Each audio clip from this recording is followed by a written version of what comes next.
August 1944. The skies over the Pacific were a clean blue canvas, streaked with thin contrails that shimmered like silver veins.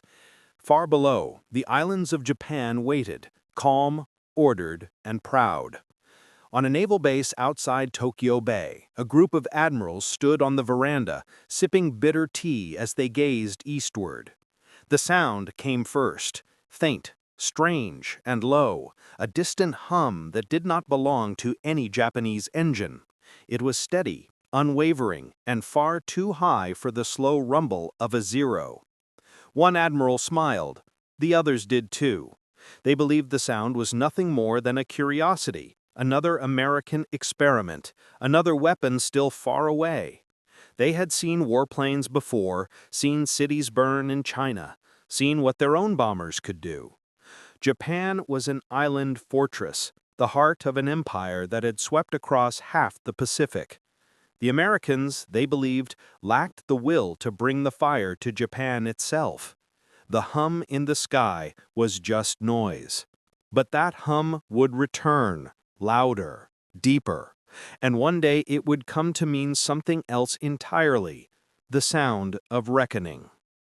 Months earlier, on the other side of the ocean, inside vast American hangars in Kansas and Utah, thousands of men labored under fluorescent lights. They built something beyond imagination, a bomber so large it could carry the war across oceans. The Boeing B-29 Superfortress. Its wings stretched wider than a city street. Its engines, four Wright R-3350s, could propel it faster and higher than any bomber ever flown. And in its belly, it could carry 12 tons of bombs. The B-29 wasn't merely a machine. It was a statement, a physical manifestation of American abundance, industry, and the belief that democracy could outbuild tyranny. While Japan rationed rice, America poured steel and fuel into the skies. Workers drank hot coffee from tin cans during overnight shifts, the same coffee that would later sit on the laps of young airmen crossing the Pacific. That coffee, hot, bitter, and endlessly supplied, became a quiet symbol of what Japan had underestimated, a nation that could produce comfort even in war. The first time a B-29 appeared over Japan, it came from bases in China, June 15, 1944. Around 10 a.m., the sound rippled through the air above Kyushu. Civilians looked up, shading their eyes. The aircraft was impossibly high, a silver glint against the sun. Japanese interceptors scrambled but could barely climb to reach it. When they did, their machine guns froze in the thin air. The bomb bay doors opened, a mechanical sigh, and a dozen small shapes fell through the clouds. The bombs landed near the steelworks in Yawata. The raid caused minor damage, but its symbolism shook the Imperial General Staff. A bomber from China, crossing thousands of miles, had touched the homeland. Japan's illusion of invulnerability cracked. Yet the admiral smiled. The raid had been small. They called it propaganda. The Americans had only a handful of these aircraft. Superfortress, the newspapers called it, but in Tokyo's inner circles, it was dismissed as another Western boast. Japan still held Burma, still fought in the Philippines, still believed in victory through spirit. Spirit would soon meet machinery. By November 1944, the B-29s had moved to new bases, this time on the Mariana Islands, Saipan, Tinian, and Guam. The war had turned, and Japan's perimeter had been shattered. From these islands, the B-29s were finally within full range of the Japanese mainland. The Americans called it Operation Meeting House, a name that one day would echo through ash. The hum in the sky no longer came from the distance. It came from the edge of night. When the first waves of B-29s lifted from Tinian's endless runways, each bomber carried its own small ritual.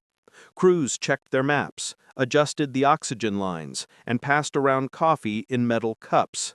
It was not just caffeine, it was routine, comfort, proof that even in the dark belly of war, America could still afford warmth. Far away in Tokyo, blackouts dimmed the city. Civilians slept under paper walls, the sound of their breath mingling with the slow hum of a city that believed in control.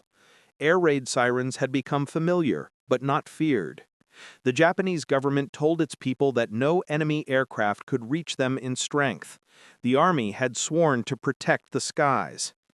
At 2:37 a.m., the first formation arrived. Over the sea, the cold air was silent except for the deep vibration of the engines. 1,000 feet below the clouds, the city stretched endlessly. Streets of wooden houses, warehouses, tram lines, and temples, a forest of kindling waiting for a match. The bomb bay doors opened. The sound was mechanical, precise, the final breath before destruction. At first, the bombs that fell were not explosive. They were incendiaries, tiny cylindrical sticks packed with napalm in white phosphorus. They were designed not to blast, but to burn. The first one struck the eastern districts of Tokyo. The fire spread faster than anyone could imagine. The city's wooden houses, built close together, turned into torches. The wind from Tokyo Bay fed the flames into a storm. Within minutes, the fire became a living thing, roaring, consuming, feeding on oxygen and life. The hum of the B-29’s faded into the distance, replaced by another sound, a sound the Admirals had never imagined: the screaming of fire, the crackle of wind, the collapse of homes. From the sky, the pilots could see it all, an ocean of flames spreading beneath them, orange and black, swirling like a living sea. It looked like boiling lava, one American pilot later wrote. Even at 20,000 feet, the heat was hitting our wings. Below, there were no soldiers, no factories, only civilians. Mothers carrying children, men dragging buckets of water, families collapsing in the smoke. The firestorm consumed oxygen so quickly that people suffocated before the flames reached them. By dawn, 16 square miles of Tokyo were gone. More than 100,000 civilians dead, 1 million homeless. It was the single most destructive air raid in human history. And still the Admirals had smiled, until that night. At the naval headquarters, reports poured in, entire districts erased, communication lines down, police units gone. The emperor's ministers walked in silence. Tokyo had burned not from a nuclear weapon, but from gasoline and willpower. The B-29 had become more than a bomber. It was the industrial soul of democracy, built by a free people who could outproduce and outlast an empire. In the months that followed, the raids continued: Osaka, Nagoya, Kobe, Yokohama. Each night the hum of engines returned. Each morning, Japan woke to ash. The firestorms turned cities into deserts. And yet, as destruction reigned, something else began to shift. For the first time, many Japanese civilians questioned the imperial myth. The army had promised protection. The government had promised victory. But the sky told another story: that Japan's power had limits, and its isolation had become a trap.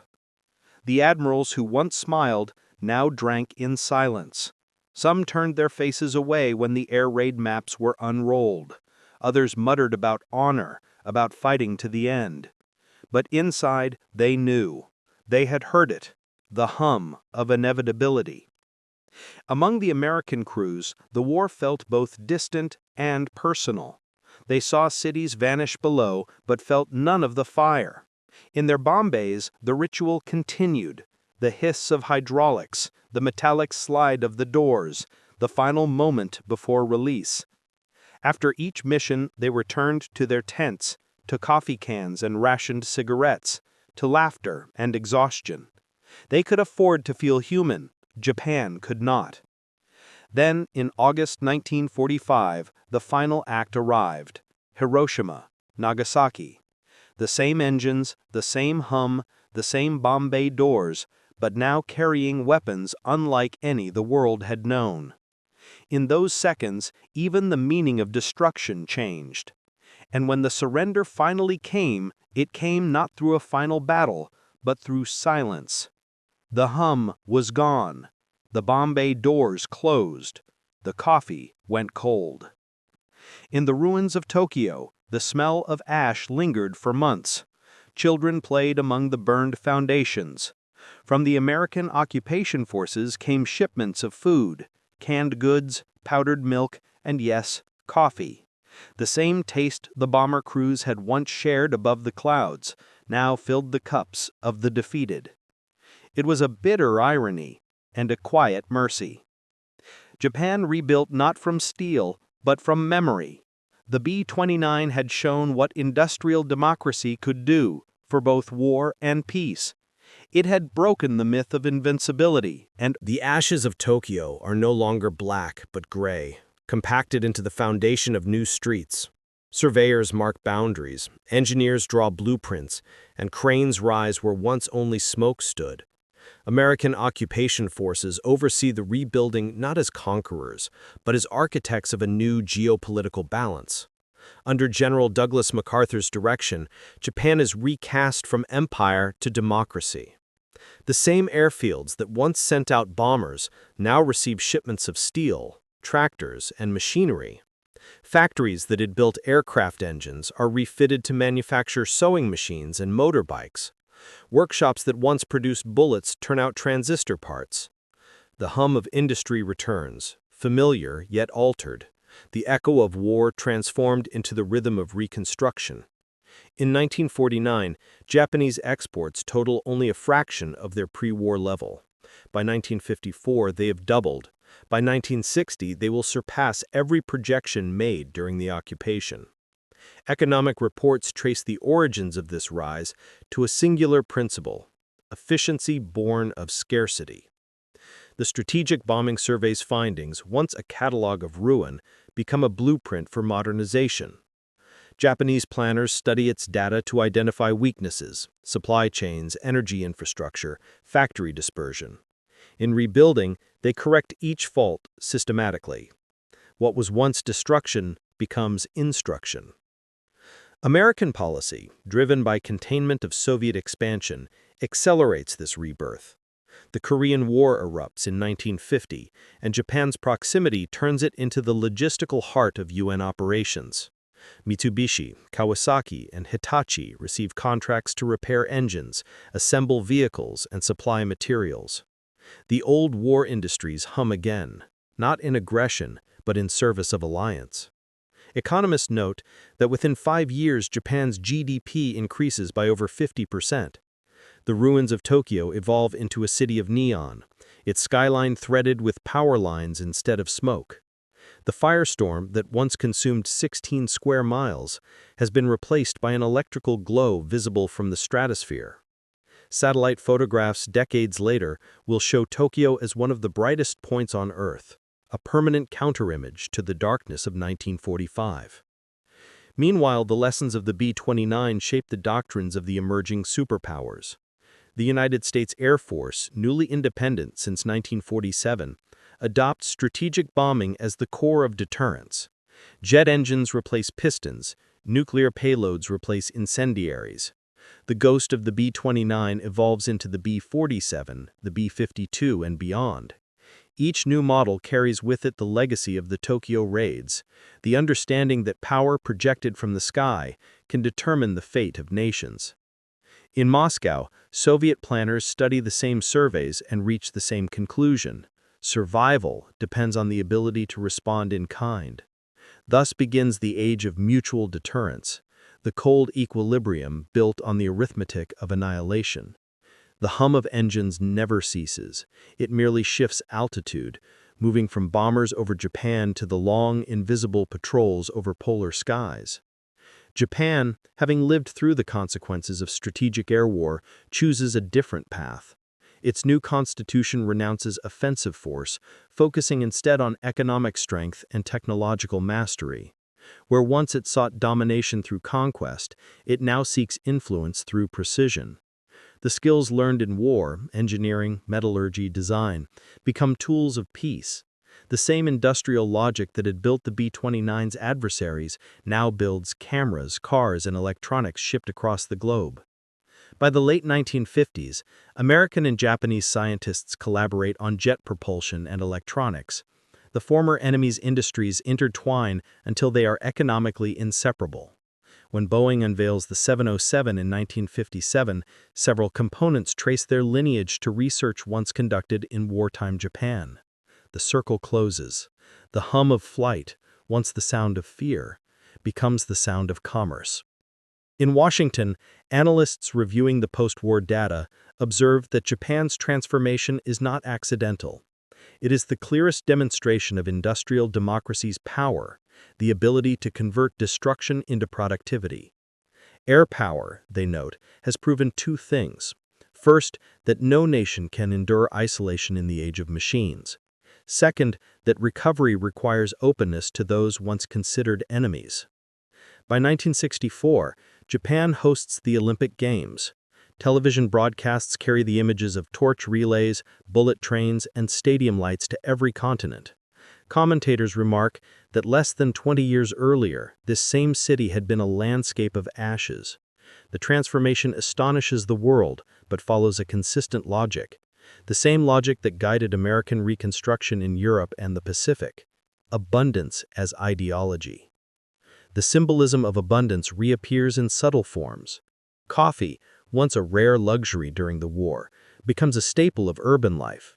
Cafes line the rebuilt streets of Shinjuku and Ginza, filled with office workers discussing trade, technology, and design. Each cup served beneath neon signs is a quiet echo of the coffee poured in B-29 cockpits above the Pacific, a small ritual linking the age of destruction to the age of creation. The Strategic Bombing Survey's archives close in 1947, but its influence persists across decades of military thought. Its cold data informs the RAND Corporation's models of deterrence, the Air Force's doctrines of precision, and even the ethics debates of later generations. Historians reviewing its conclusions recognize that it marked the beginning of the technological century, the point where industrial capacity became synonymous with national destiny. Japanese historians, writing in the 1970s, revisit the same evidence with a different tone. They see in the fire raids not only tragedy, but transformation. The destruction of Tokyo, they argue, forced Japan to confront the limits of militarism and the necessity of innovation. The rebuilt city stands as a paradox, born of defeat, yet embodying triumph. The engines that once roared over Japan no longer carry bombs but passengers. The same routes once traced by B-29's now link Tokyo to San Francisco, Los Angeles, and Seattle. In the background hum of a jetliner, travelers can still sense the faint memory of that earlier sound. Muted, distant, but present in the shared fabric of history. Strategically, the world enters a new phase. The doctrines shaped by the survey and by the legacy of the B-29 define the Cold War. Deterrence through potential destruction. Peace maintained by preparedness. Yet within this tense equilibrium lies the lesson of Japan's rebirth, that even in total ruin, the capacity to rebuild, to produce, to adapt, remains the ultimate strength of democratic systems. By the 1980s, Japan has become the world's second-largest economy, its technology defining global standards. Analysts note the irony. The nation most devastated by air power becomes the world's foremost builder of aircraft components and electronics. The hum of progress continues, but now it carries no menace, only precision, order, and discipline refined by memory. The final declassified notes of the Strategic Bombing Survey conclude that air power achieved not only tactical success, but civilizational consequence. It demonstrated that control of the skies could dictate the structure of peace. It revealed that industrial democracies, once mobilized, could exceed any authoritarian system in endurance and innovation. And it proved that from the ashes of total war could arise the architecture of a stable global order. Thus, the story that began with the faint hum over Tokyo Bay ends not with silence, but with equilibrium. the sound persists. In engines, in factories, in the pulse of trade routes that connect former enemies as partners. The coffee brewed in offices, the aircraft that cross oceans, the lights that illuminate Tokyo's skyline, all are descendants of that irrespirable logic and its enduring lesson. Freedom, as the survey's final appendix implies without stating, is not granted by victory alone. It is sustained by memory, by the knowledge that what power can do and what it must never do again. The hum remains, a low, continuous reminder that abundance is both the reward and the responsibility of peace.